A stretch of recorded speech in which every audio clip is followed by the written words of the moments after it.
Gerardo, buenos días. Pues cambian varias cosas. La primera es que ya las personas no van a estar o en Colpensiones o en un fondo privado, sino que estarían o obligatoriamente en Colpensiones. Si se gana más de 3 millones de pesos, estaría la primera parte de la cotización en Colpensiones y la otra en un fondo privado. Este es un cambio, en mi opinión, técnica fundamental. Lo otro, un poco lo que ustedes mencionaban, lo bueno y lo malo. Lo no claro, diría yo, es de dónde va a salir la plata para financiar todo lo que se llama el pilar solidario. Es lo que ustedes estaban mencionando, de darle a las personas en promedio, los de personas de menores ingresos, 230.000 pesos mensuales.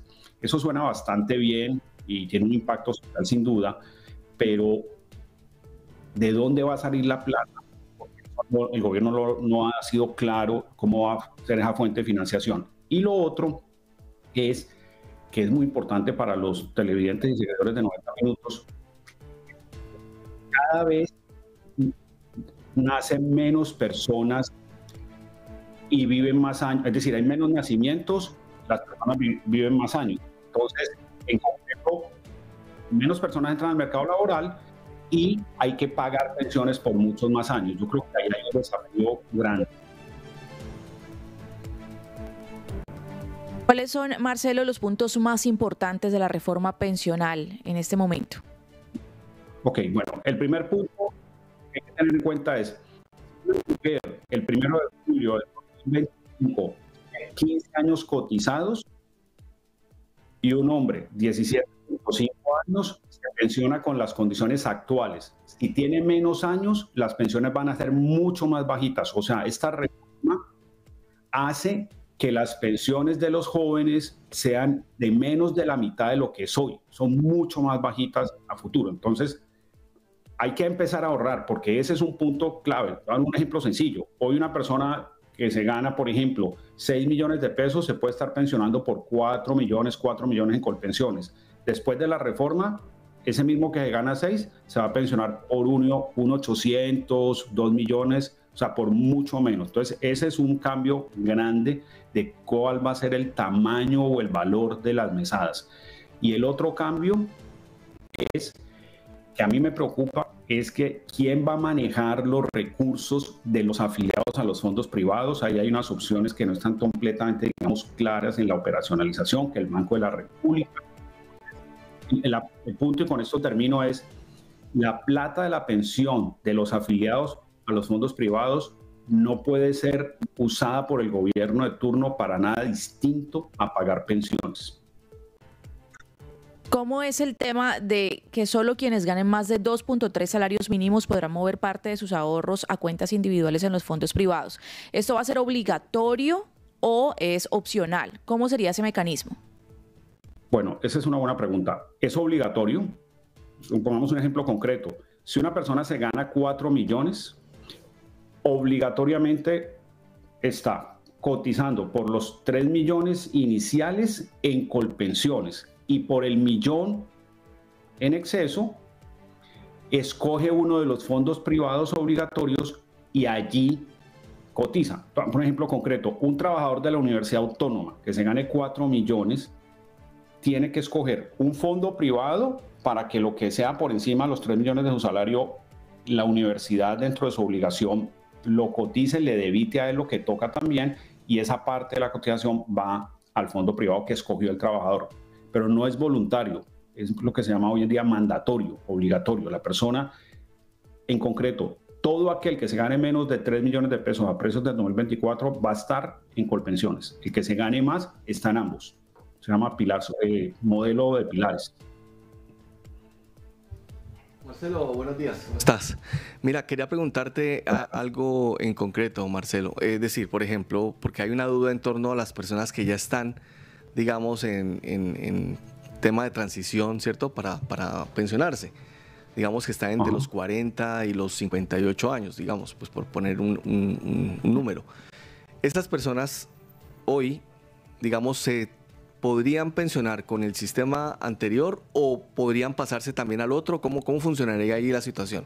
Al nuevo, pues. Mira, Gerardo, ahí lo que hay que tener en cuenta y todos los seguidores de 90 minutos es cuántas semanas se tienen a julio 1 del año 2025.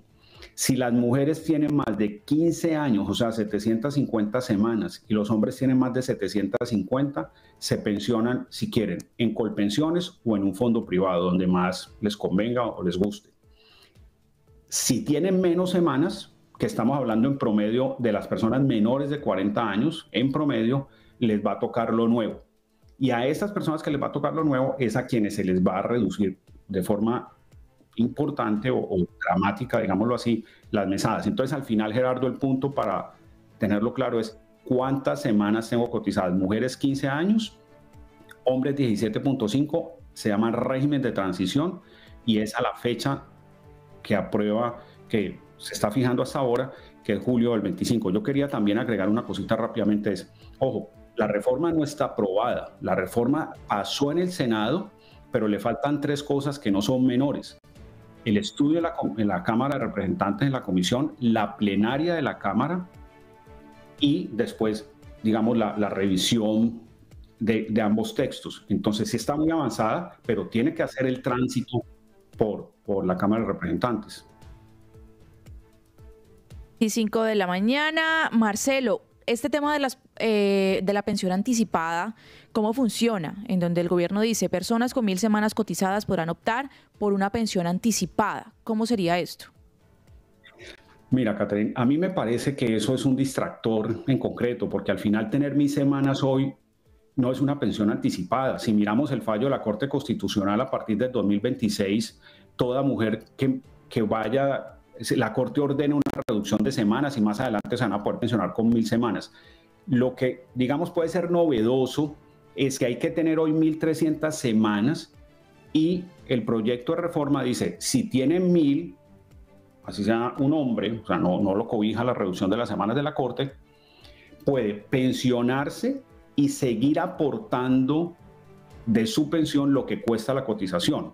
Es decir, no es que la persona se pensiona y ya no hace nada, le siguen descontando de su mesada lo que le falta por aportar hasta que llegue a las 1300 semanas, que es lo mínimo y que seguirá siendo lo mínimo. 62 años para hombres, 57 para mujeres, eso se mantiene. En general, la pensión anticipada en teoría es buena, pero no es tan fácil para mucha gente llegar a 1000 semanas, o sea que no va a ser tan digamos, en la práctica novedoso, en mi opinión.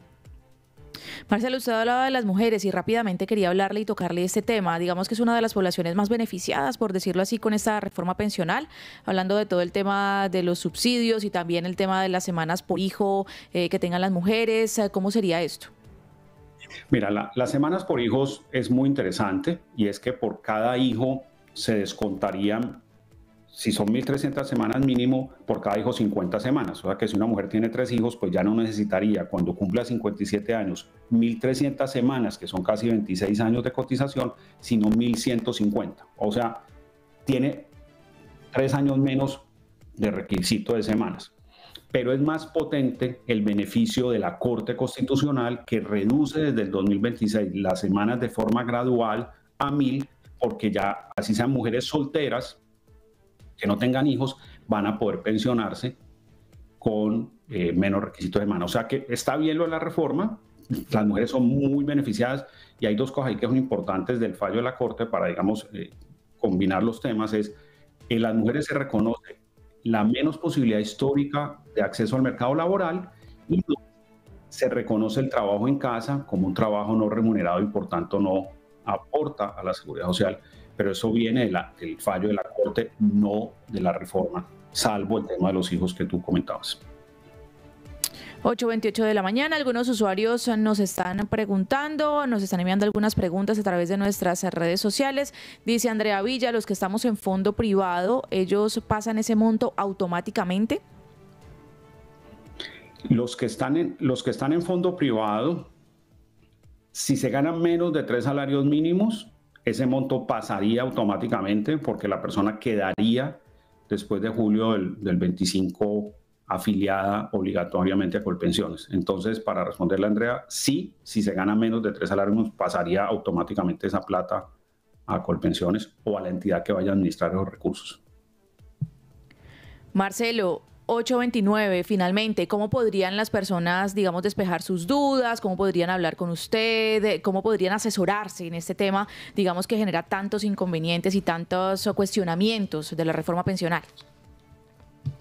Bien, Catherine, lo primero es que yo sí recomiendo que se asesoren porque hay muchísimas dudas y cada caso es distinto. Nos pueden ubicar por Instagram, por Facebook o por la página www.comepensiono.com. Nosotros somos una firma imparcial, o sea, no tenemos vínculo ni con fondos privados ni con Colpensiones, sino que nos centramos en lo que le pueda ayudar a la persona. Entonces, van a haber muchas dudas y aquí estaremos con 90 minutos súper listos pues, a resolverlas.